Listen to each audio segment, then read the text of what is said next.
15-16 సంవత్సరాల అమ్మాయి దగ్గర నుంచి 60 సంవత్సరాల లేడీ వరకు లిప్స్టిక్స్ కామన్ అయిపోయింది. అంటే వాళ్ళ డైలీ రొటీన్లో వితౌట్ లిప్స్టిక్ బయటికి రారు. సార్ అలా రెగ్యులర్గా యూజ్ చేయటం వల్ల సంవత్సరాలు గడిచే కొద్దీ కేజీలు లిప్స్టిక్ లోపలికి వెళ్తుంది, దానివల్ల కూడా క్యాన్సర్ వస్తుంది అంటున్నారు. 100% choice of lipstick is important. నువ్వు లిప్స్టిక్ వాడుకోవాలి అని అంటే నువ్వు బీట్రూట్తో చేసుకో, లేకపోతే బీట్రూట్తో లిప్స్టిక్ తయారు చేసిన కంపెనీస్ బోల్డ్ ఉన్నాయి. ఓకే, ఫర్ ఎగ్జాంపుల్ చెప్తున్నాను, there are so many companies. Daughter Earth అని ఉంటుంది, అది ఓన్లీ న్యాచురల్ కాంపౌండ్స్తోనే చేస్తుంది, నీకు మైకా ఈకా అవన్నీ ఉండవు. ఓకే, ఒక కొన్ని బ్రాండ్స్ గూచీలో కూడా they use only and only natural products. Okay, or if you are not affordable don't buy them, make them at home.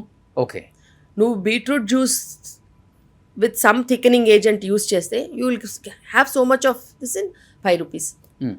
చేసుకోవాలి. నువ్వు వాడుకోద్దని ఏం చెప్పట్లేదు, నువ్వు వాడుకో, తప్పు లేదు. న్యాచురల్ ప్రోడక్ట్స్ ఎప్పటి నుంచో వాడుతున్నారుగా. See, now lipstick is there from so many centuries. అవును, ఈజిప్షియన్స్ అయితేనేమి, ఇండియన్స్ అయితేనేమి, colour to the lips flowers నుంచి, న్యాచురల్ వెజిటబుల్స్ నుంచి తీసి యూస్ చేసుకున్నారు. You use that way.